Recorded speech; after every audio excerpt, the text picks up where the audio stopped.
सहरसा जिले में अरे गिर जाएंगे।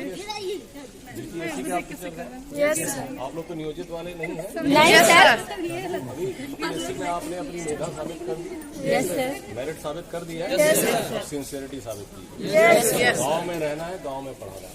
ठीक सर। अगर आप गांव में नहीं रह सकते तो ये नौकरी आपके लिए नहीं है। मैं कह रहा हूँ आज ही छोड़ दीजिए। गाँव के ही निवासी है सर, गाँव में ही रहेंगे। और गांव वालों को सहरसा में अगर आप जा रहे हैं तो पूरे राज्य में गांव के लोगों में अब बड़ा जोश है। वो आपका इंतजार कर रहे हैं कि आप आएंगे, उनके गरीब बच्चों को यस सर। सिखाएंगे, यस सर।